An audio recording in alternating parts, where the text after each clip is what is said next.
नमस्कार दोस्तों। राम मंदिर का उद्घाटन समारोह, प्राण प्रतिष्ठा समारोह कल पूरा हो गया और जितने भी राम भक्त हैं, राम में आस्था रखने वाले लोग हैं, उन सब के लिए ये एक बड़ा दिन रहा। उन सबको बधाई। भारत का संविधान असल में इस देश में हर एक नागरिक को अपने आस्था, विश्वास, मान्यता इसे मानने का, इसके प्रचार प्रसार का, इससे जुड़े हुए किसी भी काम को करने की पूरी आजादी देता है और यह आजादी हर धर्म के लोगों को। इसलिए इस देश के किसी भी जागरूक नागरिक को इस तरह के किसी भी काम को करने की पूरी आजादी है और उस आजादी का पूरा सम्मान भारत के संविधान के जरिए इस देश के हर नागरिक को करना चाहिए। इसलिए उन सबको बधाई जो लोग राम में आस्था रखते हैं। ये एक बड़ा दिन था।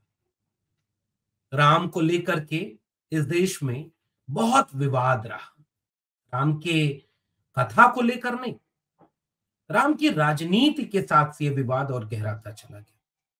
क्योंकि हम जैसे लोग जो साहित्य के, संस्कृति के विद्यार्थी हैं, किताबों को पढ़ते समझते हैं, उनके लिए राम, कृष्ण या तमाम ऐसे लोग वो एक सांस्कृतिक हिस्सा हैं जिन पर बात होती है। बहुत सारे लोगों ने इसके सकारात्मक पहलुओं पर बात की, बहुत सारे लोगों ने बहुत सारे सवाल उठाए। लेकिन हाँ, ये देश बहुसांस्कृतिक, बहुधार्मिक मान्यताओं का है और ये आज से नहीं है। जिस समय वेदांग लिखे जा रहे थे षट दर्शन में, उसमें सांख्य, वैशेषिक, पदार्थवादी दर्शन थे जो बिल्कुल अलग राय रखते थे। वो नहीं मानते थे मूर्ति पूजा और तमाम चीजों को, लेकिन वो भारतीय संस्कृति के हिस्से हैं। वैसे ही बुद्ध इस संस्कृति के हिस्से हैं। और एक जो तस्वीर आई है रामलला की और उनके चारों तरफ, उस तस्वीर में, उस मूर्ति में विष्णु के कई अवतारों की चर्चा है और उसमें एक अवतार बुद्ध को भी मान लिया गया, शायद नवा अवतार। और इसको लेकर के देश में बहुत सारी आपत्ति है क्योंकि बुद्ध तो मूर्ति पूजा मानते ही नहीं थे। बुद्ध ईश्वर और आत्मा दोनों को नहीं मानते थे। फिर बुद्ध अवतार कैसे हो गए? यह भी एक विमर्श इसी देश का विमर्श है। इसी देश में कबीर पैदा हुए। सदगुरु कबीर ने कहा, मोको कहां ढूंढे रे बंदे, मैं तो तेरे पास में। लेकिन वो अभी इस संस्कृति के हिस्सा है। रविदास ने कहा कि ऐसा चाहूं राज में जहां मिले सबन को अन्न, छोड़ बड़ो सम सम बसे, ना ना ना खुदा मसीद बसे और ना राम बसे मंदिर में। यह भी बात कहने वाले कवि रविदास इसी संस्कृति के हिस्सा है। मन चंगा तो कठौती में गंगा। इसी संस्कृति और इसी सभ्यता, इसी देश के हिस्से हैं फूले, अंबेडकर, पेरियार, भगत सिंह। और ये लोग मूर्ति पूजा नहीं मानते थे। राम के मानने वाले आधुनिक भारत में गांधी भी थे, लेकिन गांधी के राम अलग थे। तो ये देश बड़ा खूबसूरत देश है। इसलिए उन सब को समझते हुए हम लोग किसी चीज को पढ़ने, समझने और बातचीत करने का मौका देखते हैं। और राम को लेकर के विवाद क्यों हुआ? क्योंकि ऐतिहासिक रूप से एक विवाद 1528 से चला आ रहा था, मस्जिद बनाम मंदिर का। लंबे समय तक वह विवाद चलता रहा। 1949 में एक विवादित स्थल, जो जिसका एक लंबा इतिहास है, वो आप लोग कहीं से देख लेंगे, पढ़ लेंगे, क्योंकि आज का विषय मेरा उस सियासत पर बात करने का है जो राम को लेकर हो रही है या कल जो हुआ, उसको थोड़ा सा एक विश्लेषण करना जरूरी है। और एक नागरिक के तौर पर बेहद संयम के साथ, बेहद तर्क के साथ, किसी को उकसाए बिना, किसी के खिलाफ बोले बिना, किसी का अपमान किए बिना, एक जागरूक, साक्षर, समझदार, तार्किक नागरिक की तरह हमें इस तरह की चीजों पर बात करनी चाहिए। हमारी बात करने का मकसद ये कतई नहीं है कि हम किसी राम भक्त के भावना के खिलाफ बोले, लेकिन उसे ये बात समझाएं कि क्या और कैसे समझना है, ताकि लखनऊ के हजरतगंज चौराहे पर राम भक्तों के नाम पर एक जो टोली है, वो राम के नाम पर भक्ति के कार्यक्रम को जश्न मनाते हुए एक गाना बजाती है कि इस देश में जो भी देशद्रोही हैं, उनकी मां का डैश डैश डैश। ये राम के नाम पर नहीं हो सकता। ये वीडियो सोशल मीडिया पर खूब वायरल है, इसे आप देख सकते हैं। ये राम के नाम पर नहीं हो सकता। इसके खिलाफ बोलना, मुझे लगता है राम का सम्मान करना है। राम के नाम पर हिंसा, उत्तेजना, हत्या, लिंचिंग, ये राम का अपमान करना है। राम के नाम पर सियासत, राम के साथ न्याय करना नहीं है। तो ये एक संतुलन के साथ हम इन चीजों का विश्लेषण करें, ये हमारी जिम्मेदारी, एक जागरूक नागरिक की जिम्मेदारी है। और अगर कोई राम के नाम का दुरुपयोग कर रहा है, तो उस पर भी बात करें। और कल की घटना का, कल के पूरे ऐतिहासिक दिन का विश्लेषण करना इस देश के हर नागरिक की एक जिम्मेदारी है। तो पूरे सम्मान के साथ, पूरे उनकी आस्था का, उनके विश्वास का, राम के मानने वालों का पूरा सम्मान के साथ हम इन चीजों पर बात करेंगे जो राम के नाम पर हो रही है। अगर आप ना देखे हो तो एक डॉक्यूमेंट्री है, अब तो कम से कम देख लीजिए, क्योंकि एक एक बड़ा विवाद जो पिछले करीब 3-4 दशकों से चल रहा था, आजाद भारत का एक सबसे बड़ा विवाद जो आस्था के कलेवर में सियासत के बहाने चल रहा था, चलिए किसी भी तरह उसका एक पटाक्षेप हुआ, एक मंदिर बन गया। लेकिन बातें होती रहेंगी, समाज जिंदा है, लोग बात करेंगे, इतिहास मूल्यांकन करेगा। जो ताकतवर है, कई बार उसकी बात ही सही और एकमात्र सच लगती है। लेकिन समय के प्रवाह में चीजों का विश्लेषण भी होता है। अब जैसे विश्लेषण क्यों ना हो इस बात का कि 1949 में मूर्ति प्रकट हो गई, तो कैसे हुई, किसने किया? चलिए इतिहास की बात है, छोड़ देते हैं। पालमपुर अधिवेशन के पहले तक तो भारतीय जनता पार्टी राम मंदिर आंदोलन को मुद्दा ही नहीं बना रही थी। ये बात कल भी लोगों ने कही है, इसलिए आज उस पर मैं विश्लेषण कर रहा हूं। सुब्रमण्यम स्वामी ने यहां तक कह दिया कि मुझे क्रेडिट देनी होगी तो मैं तो राजीव गांधी को दूंगा, पीवी नरसिम्हा राव को दूंगा, अशोक सिंघल को दूंगा, बाकी किसी का कोई योगदान नहीं। तो यह भी एक पक्ष है। बहरहाल, एक पक्ष, एक बात तो पूरी हो गई। सुप्रीम कोर्ट के फैसले के तहत राम मंदिर बन गया। अब उस कार्यक्रम को लेकर के जो बातचीत हो रही है, उस पर क्या विश्लेषण किया जा सकता है? जैसे सबसे पहला सवाल, देश की सबसे प्रथम नागरिक, सबसे बड़े पद पर कौन बैठा है आज? महामहिम राष्ट्रपति। और अगर एक धार्मिक कार्यक्रम होता तो जिसे हिंदू की परिभाषा में दलित, पिछड़े, आदिवासी, महिला, उस हिंदू वाले खेमे में सब हैं, तो देश की राष्ट्रपति जो दलित, आदिवासी, महिला हैं, और देश में पहली बार हुआ, इतने बड़े पद पर है, सबसे बड़े पद पर है, वो क्यों नहीं गई?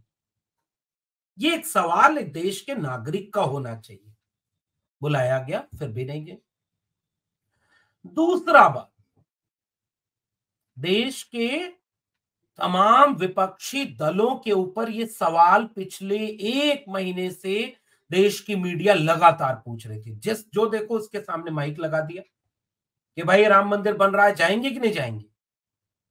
और लगातार ये कोशिश की गई कि हम इस देश के विपक्षी दलों को राम विरोधी, और उसके बाद सनातन विरोधी, फिर हिंदू विरोधी और देश विरोधी घोषित कर दें, और एक ही पार्टी के नेताओं को राम भक्त, हिंदू मानने वाले और देशभक्त साबित कर दें। और ठीक 22 जनवरी को ही देश की सबसे बड़ी पॉलिटिकल पार्टी में से एक, कांग्रेस पार्टी के बड़े नेता राहुल गांधी असम में एक मंदिर का दर्शन सुबह सुबह करने जा रहे थे, और असम सरकार ने राहुल गांधी को मंदिर का दर्शन करने से रोक दिया। ये इस देश में 2 हिस्से में 2 राजनीति चल रही थी। विपक्षी दलों ने कहा कि यह पूरा का पूरा आयोजन सत्ताधारी पार्टी बीजेपी का आयोजन बन चुका है। हमें राम को मानना होगा, हम बाद में मान लेंगे। और इसलिए खूबसूरत तस्वीर क्या देखी पता है? बंगाल में, पश्चिम बंगाल में वहां की मुख्यमंत्री ममता बनर्जी ने सर्वधर्म समभाव रैली निकाल दी सड़क पर। खुद पैदल ममता बनर्जी आगे आगे चलती रही और उनके पीछे हर धर्म के मानने वाले प्रतीकात्मक रूप से वही पोशाक पहने हुए उसी धर्म के लोगों को एक साथ गलबहियां करके हाथ में हाथ थामे हुए पैदल सड़क पर उतर गई कि ये देश सबका है। एक धर्म वालों का हल्ला मचाकर, शोर मचाकर, उत्तेजना दिखाकर एक ही धार्मिक अभ्यास करने का नहीं है। और चुने हुए नेता का फर्ज यह है कि वो हर धर्म का सम्मान करे, क्योंकि भारत का संविधान भी हर धर्म का सम्मान करने की बात करता है। तो ये दूसरी राजनीति जो पश्चिम बंगाल में हो रही थी, अयोध्या के ठीक पैरेलल। पैरेलल में क्यों कह रहा हूं? मैं फिर से कह रहा हूं, राम भक्त जितने लोग हैं, जो राम में आस्था रखने वाले हैं, उनके लिए खुशी का दिन है और वो खुश हों। लेकिन जब एक पॉलिटिकल पार्टी इस पूरे इवेंट को राजनीतिक रूप से रंग देकर उसका लाभ लेना चाहे, तो विश्लेषण तार्किक और तुलनात्मक होना चाहिए। जैसे शिवसेना कार सेवा के समय लगातार इस पूरे मुहिम में बहुत बढ़ चढ़ कर थी। क्या वजह है कि उद्धव ठाकरे वहां नहीं गए, जो शिवसेना के बाल ठाकरे के बेटे हैं और शिवसेना के उद्धव गुट के सबसे बड़े नेता हैं? वो अपने यहां क्यों ये सारा कार्यक्रम करते रहे? और विपक्षी दलों को लगातार खलनायक बनाने के लिए मीडिया रोज ये सवाल करता रहा कि आप क्यों नहीं जा रहे, आप क्यों नहीं इस इवेंट में जाएंगे, आपको निमंत्रण मिला, आप क्या कहते हैं? लेकिन आपके सामने एक दूसरी चीज क्या दिखी? खुद लाल कृष्ण आडवाणी जी, अमित शाह, राजनाथ सिंह, तमाम बड़े नेता जो बीजेपी के थे, वो भी इस कार्यक्रम में नहीं गए। यानी अगर ये बीजेपी का कार्यक्रम होता तो बीजेपी के बड़े बड़े नेता निमंत्रण मिलने के बाद भी इस कार्यक्रम में क्यों नहीं गए? क्योंकि जो एक व्यक्ति के ऊपर फोकस था, वो कहीं डी फोकस न हो जाए, सबके चेहरे न नजर आने लगे। और ये सच है। और इस बात को मीडिया आपको नहीं दिखाएगा, टीवी मीडिया। लेकिन उस दिन, कल, यह भी एक दृश्य देखने को मिला। तो अंदर जो गर्भगृह में बैठे लोग हैं, योगी आदित्यनाथ जी का एक वीडियो चल रहा है कि गर्भगृह में कौन बैठ सकता है? जो शंकराचार्य हैं, जो और लोग हैं। लेकिन कल गर्भगृह में कौन बैठा? अब आप सोचिए। और शंकराचार्य लोग कहां खड़े थे? क्यों सवाल कर रहे थे? क्यों वो विरोध कर रहे थे कई जगह पर? इस पर भी देश में विमर्श होगा। अगर ये एक धार्मिक कार्यक्रम था, धार्मिक आयोजन था, तो सबसे बड़ा चेहरा किसका था? एक नेता का। और वह नेता जो अपने ही दल के कई नेताओं को उस आयोजन में शामिल नहीं किया, या कह भी नहीं पाए कि अच्छा, सबसे बड़ा चेहरा अगर इस पूरे मंदिर आंदोलन का देखेंगे तो वो कौन थे? लाल कृष्ण आडवाणी।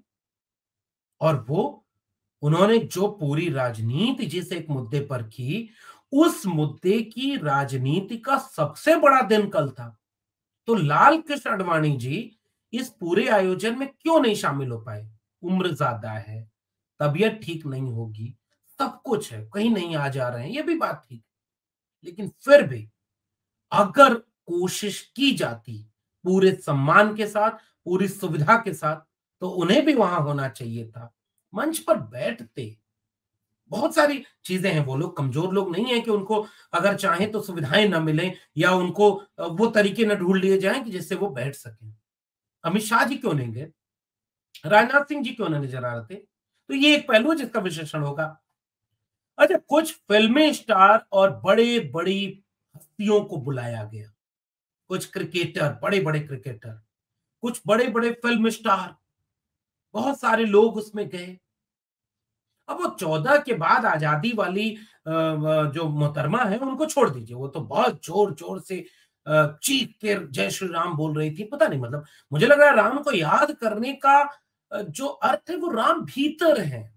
तुलसीदास ने लिखा है कि निर्गुण तेई भांत बड़ नाम प्रभाव अपार, और कहो नाम बड़ राम से निज विचार अनुसार।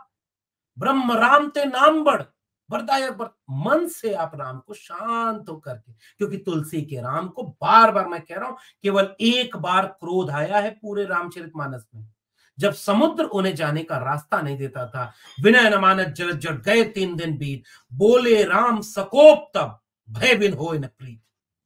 बाकी जगह राम विनम्र है, बाकी जगह राम शांत है, बाकी जगह राम एकदम सौम्य सहज हैं। और राम भक्त, मुंबई की एक वीडियो आई जिसमें राम भक्त के नाम पर हुड़दंगियों की भीड़ बाइक पर झंडा भगवा लेकर के इतना हुड़दंग करने लगी कि लाठी पुलिस ने मारी है उनके ऊपर।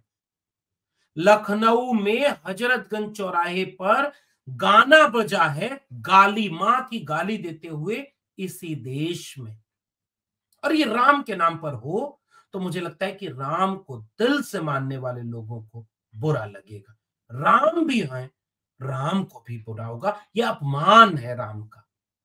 तो ये राजनीति, असल में ये राजनीति।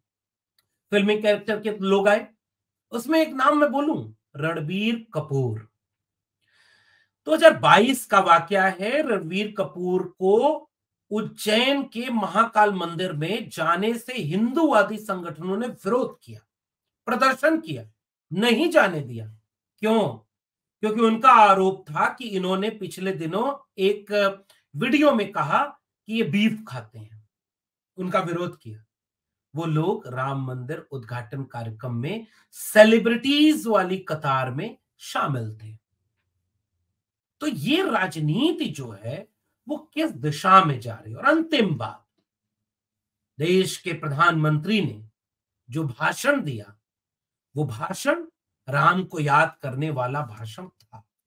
निश्चित रूप से वो भावुक हैं, वो तमाम तरह से इन चीजों को देखते हैं, वो प्रेम से यह समझते हैं कि राम आग नहीं है, राम ऊर्जा है, राम विवाद नहीं है, समाधान है, राम सिर्फ हमारे नहीं, राम तो सबके हैं।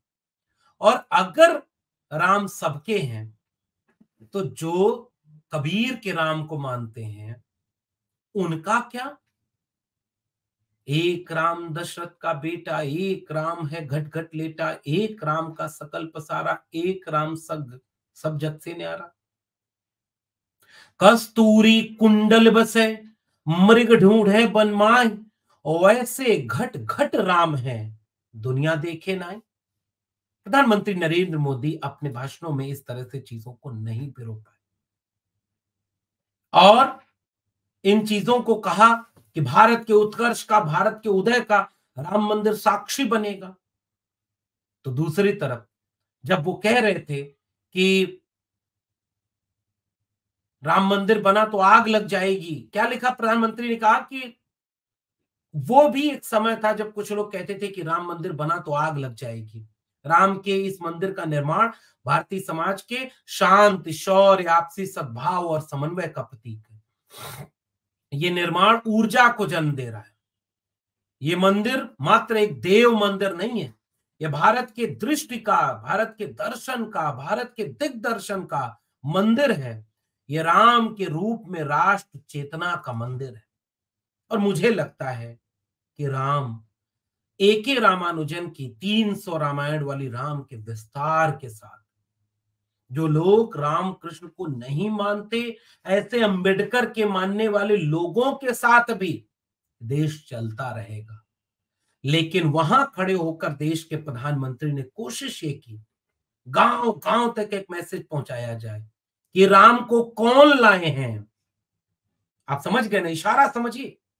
जो राम को लाए हैं हम उनको लाएंगे। यह आस्था और विश्वास का नारा या गीत नहीं है, यह एक राजनीतिक गीत है जो एक पॉलिटिकल पार्टी के लिए गाया और बजाया जाता है। मैं ये उम्मीद करता हूं कि इस देश में राम में आस्था रखने वाली जनता भी राम मंदिर बन जाने के बाद जब उनका दिल करेगा, जब उनका मन करेगा, वो अयोध्या जा करके मंदिर में मत्था टेकेंगे, राम को याद करेंगे।